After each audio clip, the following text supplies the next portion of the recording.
What's up guys, Ty here, and today we're going to be talking about how traders and trading works in Civilization 6. This is going to be the beginner's guide, so we're not going to cover everything, but we'll get into some pretty cool topics here. First thing is that we're going to be using the Better Balanced Game, specifically 5.8.1, and then I'll be referencing the current beta that's out right now, 5.9.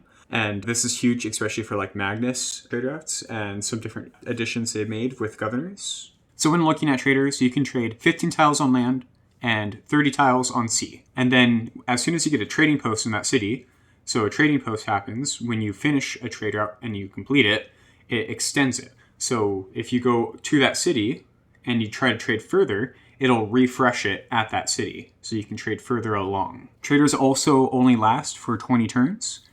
So as you complete the trade route and it goes back and forth, it doesn't finish when it hits the original city. It's going to keep going until the minimum of 20 turns.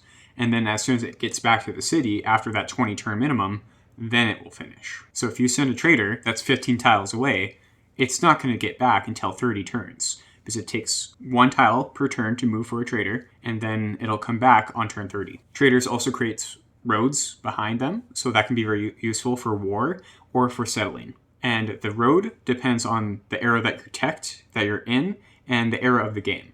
So at the beginning of the game, you actually don't get bridges right away. So you can't cross a river with one movement until the classical era. That's when you get the bridge. That's going to be it right now for how traders move and what they do and how far they go and trading posts and stuff like that. And we'll get into another trading video on how they work in the advanced video. So obviously trading starts at foreign trade. You get one trade hour capacity from there. And then if you want to get more trade hour capacity, we'll get into ways how we do that. But the main way is by building lighthouses and markets. Each time you build one, you get a trading route. If you build a harbor and a commercial hub in the same city and you build a lighthouse and market in both, you do not get two trade routes. You don't double dip on that. It's just one or the other, and you get one trade out from each. So there are some differences between the lighthouse and the market. So the lighthouse gives one housing, and it gives an extra housing, I believe two housing actually, if you settle on the coast. So that's very crucial for naval civs, so that way they get more housing because you have less housing because you're not in freshwater. And then it actually doesn't give gold unless if you put an envoy into a CS. So you don't get gold from it right away. Then the market gives 2 gold, and then also more for every CS, commercial CS that you have an envoy in. So there are some differences between the two. There's also just differences between harbors and commercial hubs in general. So harbors are more for military use. So the admirals, the great people that you're going to get out of there, are more for combat. There are a couple that give you trade routes or maybe eluxes, but those are later in the game and not early on, and they're not as useful.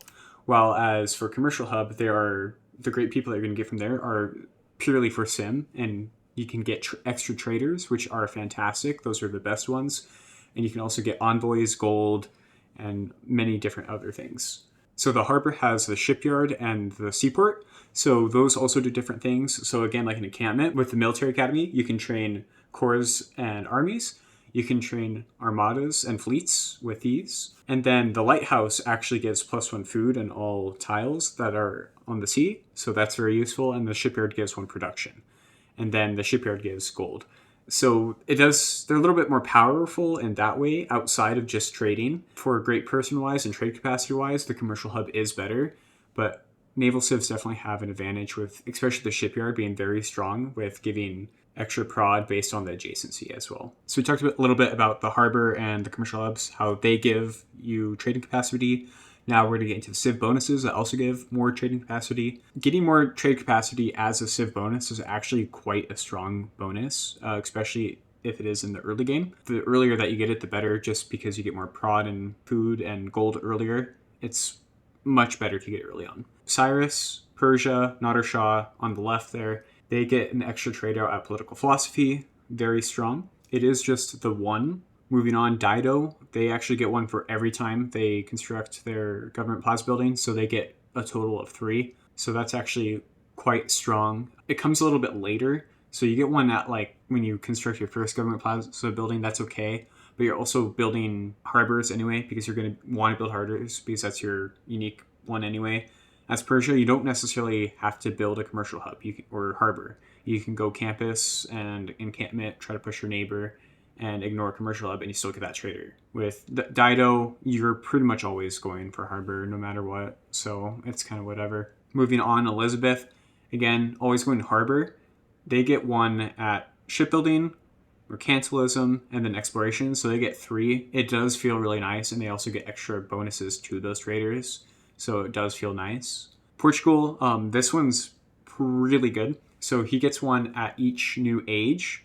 So every time the game rolls into a new era, he gets a new trader. He also gets an extra one to start out. So immediately he gets 2 trade outs, and his traders are naturally already very strong. So that is very good. Cree, they get another one at pottery. So very early on, they get one. And they also have extra bonuses. So again, very strong for early trade routes. So that one's always good. Mansa Musa, they get one at banking, which is so late in the game, I don't think it matters. Yeah, that's just a weird one to me. Just get 1 extra trader at banking. So whatever on that. So now we get to the big 2, Solomon and Ottoman. Both of these are probably the best traders in the game because their bank gives them an extra trading capacity. So every time they build a commercial hub, as soon as they get to banking, basically they can get 2 traders for 1 commercial hub, which is very strong. So these guys are basically no bonuses up until the bank, but the bank is so overpowered that it carries their civ bonus basically. So getting 2 extra traders is insane, and that's probably one of the best civs that you can get super high trading capacity on. So we talked about how we have ways to get our traders up, how to get more trading capacity. So let's talk about domestic trade routes. So domestic trade routes are trade routes that you send to your own cities. And Magnus has been the longtime champion for domestic trade routes.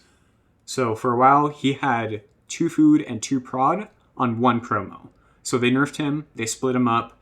And so you have to choose 1, and you get 2 prod on 1 promo, and then you get the 2 prod on the other one. If you want both, you have to spend 3 total.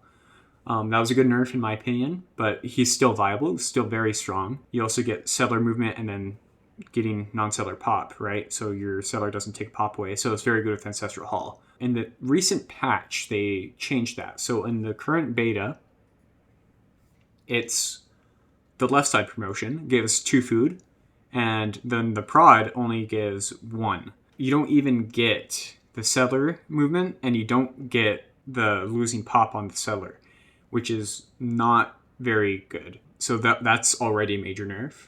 And then getting 50% less prod is rough.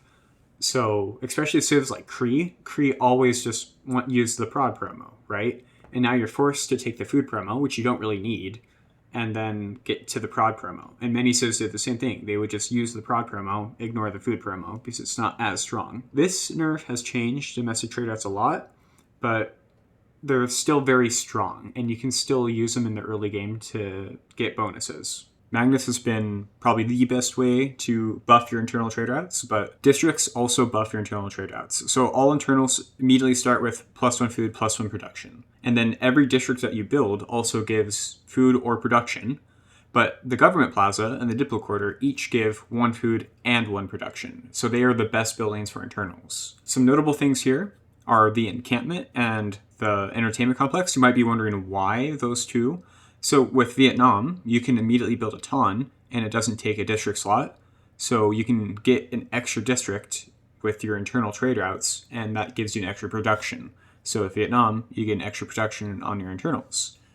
Same thing with the Carnival in Brazil. It doesn't take a district slot, so you get +1 food on all your internals, which is a pretty nice bonus to have. We talked about our internal trade routes. Now let's move on to foreign trade routes. So what do these districts do? So we're going to work from left to right. We got faith. So your holy site and preserve, when you build them, when people trade to you, they get 1 faith per holy site and preserve. So if you build a holy site and preserve in the same city, when someone trades to you, they get 2 faith. Or when you're trading them and they have those built, they get 2 faith. The Diplo quarter actually gives culture, same as the theater square. The aerodrome, encampment, and industrial zone, they all give +1 production, which is very good on externals. The entertainment complex and water park, they give +1 food. The campus, of course, gives a science. So the commercial hub and the harbor give 3 gold each. And then the government plaza actually only gives 2. So when you're trying to stack districts for your allies, for traders, the government plaza is actually the worst building. So it's the best one for internals, and it's actually the worst one for externals, which is kind of strange.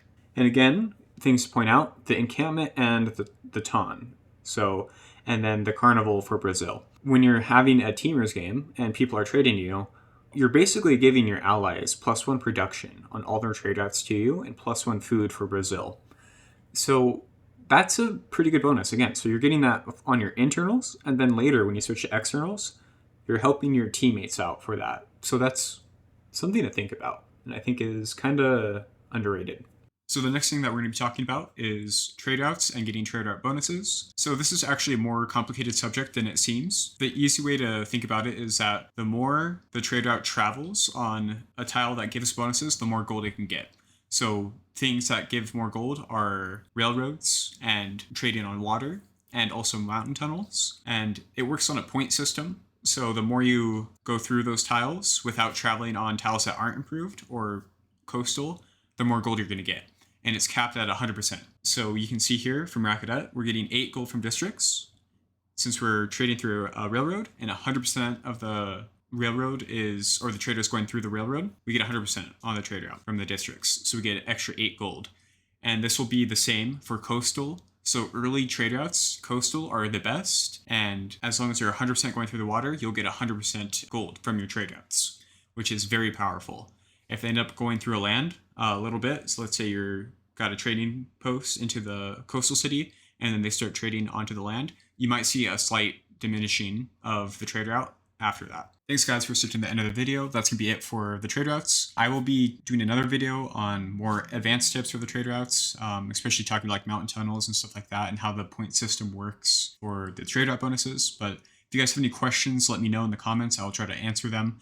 And make sure to like and subscribe. That really helps me out. And see you guys in the next one.